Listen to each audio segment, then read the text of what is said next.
In 1980, a psychiatrist named Brian Weiss, Yale Medical School trained chief of psychiatry at Mount Sinai Medical Center in Miami, as establishment comes in American medicine, began treating a patient he calls Catherine in his book Many Lives, Many Masters. Catherine had severe anxiety, phobias, and recurrent nightmares. Conventional therapy had made no progress across 18 months of treatment.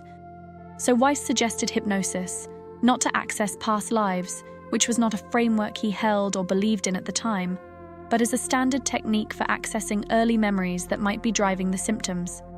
Under hypnosis, Catherine went somewhere Weiss did not expect. She described, in vivid, specific, emotionally activated detail, scenes that did not belong to her current life, scenes that felt to her, and that produced in her a physiological response that Weiss observed directly, like memories of other lives. And after those sessions, the anxiety and the phobias began to dissolve, in ways they had not dissolved in 18 months of conventional treatment. Weiss spent years sitting on what he had witnessed, trying to fit it into the frameworks his training had given him. He could not. And eventually, knowing it would cost him professional credibility in the medical establishment he had spent his career building, he published Many Lives, Many Masters in 1988. It became one of the best-selling books in the history of popular psychology. And it began a conversation that has not stopped. Today, we are having that conversation, carefully, honestly, with full clinical seriousness and full openness to what the experience of past life regression actually is and what it appears to do. The cheat sheet covering everything in this video is in the description. Let's start at the beginning. Section 1. What past life regression therapy actually is. Past life regression therapy, PLR, is a therapeutic modality that uses a relaxed, hypnotic, or deeply meditative state to facilitate access to memories, images, emotions, and experiences that the person perceives as belonging to previous lifetimes. The content that emerges, whatever its ultimate ontological status, is used therapeutically, explored, processed, and integrated in ways that appear to produce meaningful psychological and emotional change in the present life. This definition contains a precision that is worth holding carefully. Whatever its ultimate ontological status, whether the material accessed in past life regression represents genuine memories of actual previous lives, metaphorical content generated by the unconscious mind, archetypal or symbolic material from the collective unconscious in the Jungian sense, or some form of experience that does not map cleanly onto any of our current explanatory frameworks. These are open and genuinely interesting questions that the existing research does not definitively resolve. What is not an open question is whether people have these experiences and whether engaging with them therapeutically appears to produce healing. The evidence on both points is consistent. Past life regression, as a healing practice, has roots that extend across human history and across cultures with very different cosmologies. The concept of reincarnation, the soul's journey across multiple lifetimes, is foundational in Hinduism, Buddhism, Jainism, and many indigenous spiritual traditions. The idea that unresolved material from previous existences can manifest as difficulties in the current one, and that consciously engaging with that material can free the person from its influence, is not a modern Western invention. It is one of the oldest healing frameworks available to us. In its contemporary Western clinical form, past life regression draws primarily from the hypnotherapy tradition, from transpersonal psychology, and from the specific clinical frameworks developed by Weiss and other practitioners who found that regression work produced results with clients who had not responded to conventional approaches. It is not universally accepted within mainstream psychology, and the reasons for that, as we will discuss, are both legitimate and worth examining.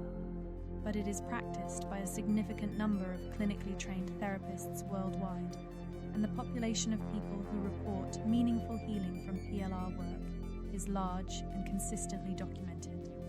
Section 2. The role of hypnosis.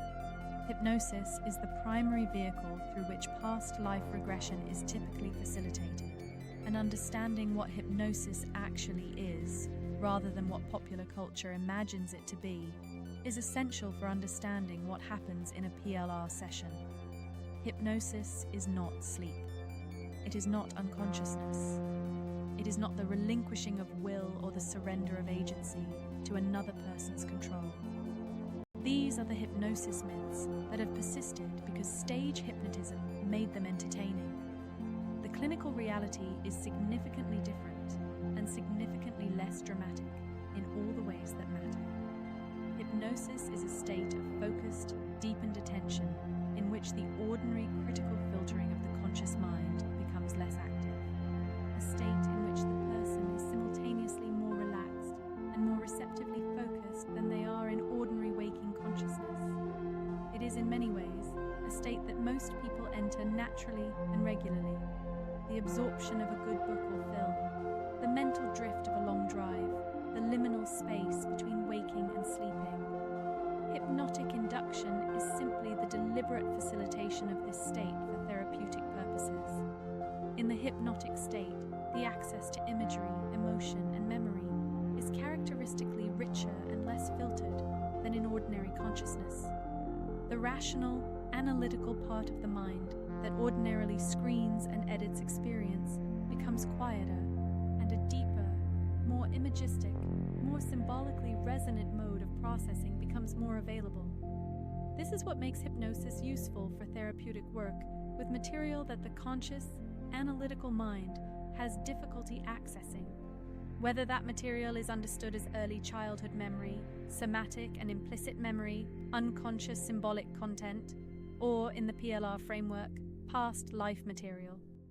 The person in a hypnotic regression state for PLR is fully conscious throughout. They can hear the therapist, respond to questions, choose to exit the state at any time, and remember the experience afterward. They are not being taken anywhere against their will. They are being offered a state of deepened receptivity and guided through it by a practitioner who knows how to work with whatever emerges. Section 3. What happens in a session? A past life regression session has a recognizable structure, though the specific approach varies across practitioners. Understanding the arc of a session demystifies the process and helps both potential clients and therapists understand what the work actually involves. The session typically begins with an intake conversation, the practitioner exploring the client's intentions, concerns, relevant history, and what they are hoping to explore or resolve.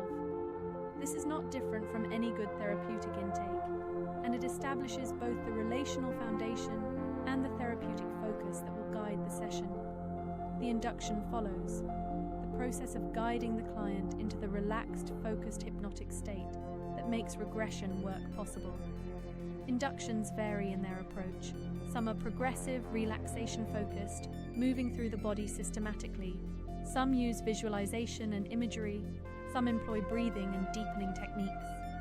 The common element is the gradual withdrawal of attention from the ordinary environment and the deepening of the inward, receptive focus that characterizes the hypnotic state. Once the client is in a sufficiently deep and relaxed state, the practitioner guides them back, typically through a series of images or suggestions that orient the client toward accessing earlier material. In standard hypnotherapy, this regression goes toward earlier periods in the current life. In past life regression, the guidance invites the client to go back further, to whatever is most relevant to what they came to explore, without prescribing what form that will take. What emerges in this state is genuinely varied across individuals. Some clients see vivid, detailed, cinematically rich scenes. Others receive impressions, fragments of image, physical sensation, emotion, or knowing that are less narrative, but no less significant. Some experience the regression from within a character they identify as a previous self. Others observe it from a slight distance. There is no correct form for the material to take, and practitioners who are well trained know how to work with whatever arises, without imposing their expectations on the client's experience. The practitioner's role during the regression is as a careful guide, asking questions that deepen the exploration, helping the client process emotionally activated material as it arises, facilitating the resolution of scenes that carry unfinished business, and, in Weiss's approach especially, supporting the client in accessing the insights and messages that the experience appears to carry about the present life. Sessions typically close with a return to ordinary consciousness through a gentle reorientation, integration of what was experienced, and a grounding process that ensures the client is fully present and stable before leaving. The integration conversation, what did you notice? What feels important? What questions or insights are you holding? Is as clinically important as the regression itself. Section 4, the healing mechanisms, belief or not. This section is the one that matters most for the clinically minded viewer, because it addresses the question that good clinical thinking cannot avoid. By what mechanism does past life regression appear to produce therapeutic change? And does that mechanism require belief in literal past lives to be valid? The answer to the second question is no. And understanding why is the key to understanding PLR as a therapeutic modality that can be meaningfully engaged with from a range of belief positions.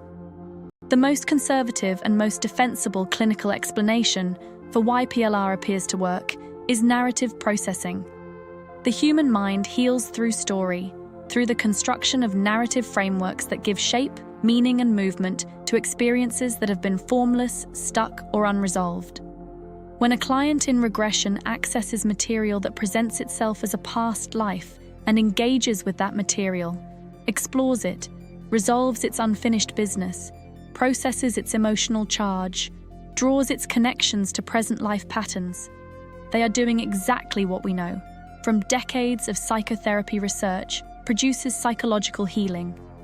They are processing charged material in a contained, supported environment and constructing a narrative that integrates it. Whether the material is literally from a previous lifetime, or whether it is the unconscious mind's way of dramatizing and externalizing current life material in a form that creates enough distance to be processed safely, the processing that occurs is real, and the healing that results from it is real. The content may be metaphorical, and the change is not. The second mechanism is the resolution of what Weiss and other PLR practitioners consistently describe as karmic patterns, recurring relational, emotional, or behavioral themes that seem to carry a charge or intensity beyond what the current life's history adequately accounts for. Whether understood literally as patterns carried from previous lives, or metaphorically as deep structures of the psyche that have been organizing experience since before conscious memory, engaging with them at the level at which they present, in the imagery, emotion, and narrative of the regression, consistently appears to reduce their influence on the present. The third mechanism is spiritual and existential integration. Many people who come to PLR therapy come with spiritual frameworks or spiritual questions that conventional psychology either ignores or actively marginalizes. The therapeutic model that treats the soul's journey, the continuity of consciousness across time, and the question of what we are doing here as legitimate therapeutic territory, rather than as religious content to be bracketed or pathologized, can be profoundly relieving to people for whom these questions have always mattered. The permission to hold these questions seriously in a clinical context, with a practitioner who takes them seriously, is itself therapeutic. And the fourth mechanism, one that Weiss describes with particular eloquence, is the reduction of the fear of death. When clients experience what feels to them like evidence of the continuity of their consciousness across multiple lifetimes, the existential anxiety that underlies so much human suffering, the terror of annihilation, of permanent cessation, frequently diminishes. Whatever is producing that experience, whatever its ultimate nature, the reduction in death anxiety is measurable, meaningful, and lasting. Section 5. Brian Weiss and the research question. Brian Weiss's contribution to the field of past life regression therapy is extraordinary, not primarily because he validated its ontological claims, but because he brought clinical rigor, personal credibility, and extraordinary courage to a subject that the medical establishment was not prepared to engage with seriously. Weiss's credentials, Yale Medical School, a distinguished academic career, the chairmanship of psychiatry at a major teaching hospital, meant that his willingness to stake his reputation on what he witnessed with Catherine and with hundreds of subsequent clients could not be easily dismissed as the enthusiasm of a fringe practitioner. He had everything to lose professionally. He published anyway. And the response, hundreds of thousands of letters from readers who recognized their own unexplained experiences in what he described, confirmed that he was not alone in his observations. The research question in past life regression is genuinely complex and genuinely unresolved. The gold standard of randomized controlled trials is difficult to apply to a modality in which the active ingredient is a subjective, experiential, consciousness-altering process whose effects cannot be blinded or standardized in the ways that clinical trials require. What exists in the research literature is a body of case studies, retrospective reports, and qualitative accounts of healing that is consistent in its observations, but limited in its methodological rigor. The evidence for reincarnation more broadly, separate from the therapeutic question, is more extensive than most people realize. The work of Dr. Ian Stevenson at the University of Virginia, who spent decades collecting and analyzing cases of children who appeared to have memories of previous lives, produced a body of documentation that remains the most methodologically serious scientific investigation of the reincarnation hypothesis ever conducted.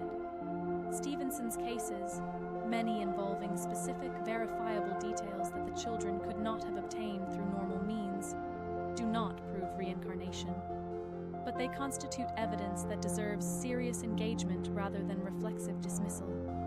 The honest position, from both a scientific and a clinical standpoint, is this: we do not know what consciousness is, where it originates, whether it is confined to a single lifetime, or what the ultimate nature of the material accessed in past life regression represents.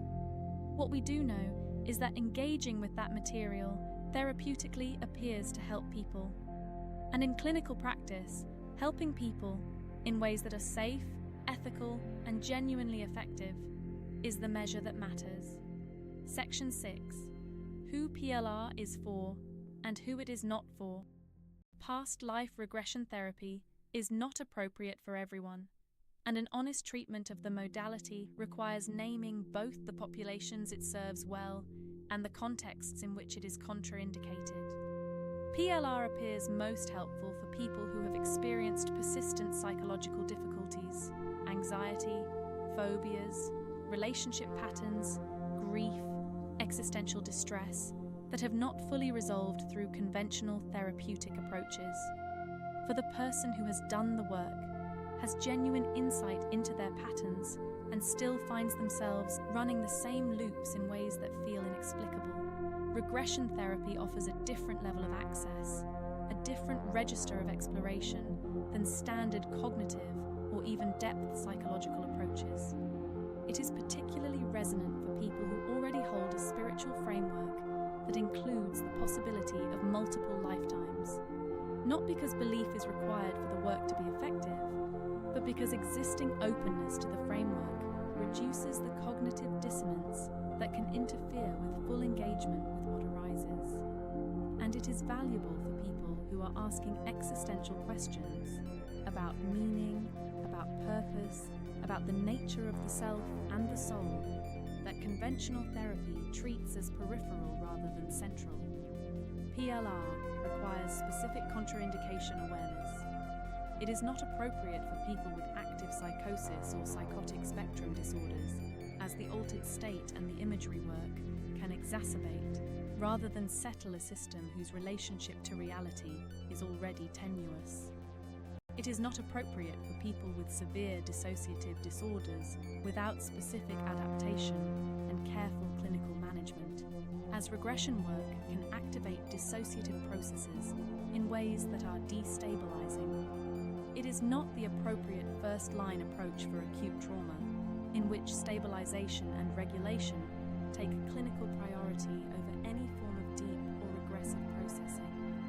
For therapists considering incorporating PLR into their practice, training matters enormously. Regression work with clinical populations requires not only hypnotherapy training, but a genuine understanding of trauma, dissociation, and the clinical management of altered states. Because the material that emerges in regression can be emotionally intense and clinically complex, and the practitioner needs to be able to work competently with whatever arises. The modality is not a spiritual add-on to ordinary counseling. It is a genuinely specialized clinical skill set that deserves the same respect for training and competency as any other specialized modality. The past life regression therapy cheat sheet in the description covers the key concepts, the session structure, the healing mechanisms, and the clinical considerations in one organized reference for personal exploration and for therapists building their understanding of this work. Brian Weiss spent the first part of his career being shaped by one of the most rigorous scientific and medical training systems in the world. And then he encountered something that his training had not prepared him for, something that did not fit the maps he had been given. And instead of dismissing it, he did what genuine scientists and genuine healers do. He paid attention. He documented. He followed the evidence wherever it led, even when it led somewhere his professional world was not ready to follow him. What he found, and what hundreds of practitioners and hundreds of thousands of clients have found since, is that there is something in the human psyche that extends beyond what the ordinary frameworks account for. That the mind's access to healing imagery, symbol, and story runs deeper than childhood memory. That consciousness appears, in certain states, to have access to material whose origin we cannot fully explain, but whose therapeutic value is genuinely, consistently, and sometimes remarkably real. You do not have to believe in reincarnation to explore past life regression. You do not have to have a spiritual framework that accommodates it. What you do need is an openness to the possibility that the healing mind is larger and stranger and more extraordinary than the categories we have built to contain it, and a willingness to sit with that strangeness long enough for something useful to emerge. That willingness, that curious, humble, neither credulous nor dismissive orientation toward the full range of human experience is, in the end, what good clinical practice and good spiritual inquiry have always had in common. The cheat sheet is in the description. Share this video with someone who has always felt that there is more to their story than this lifetime alone. And I will see you in the next one.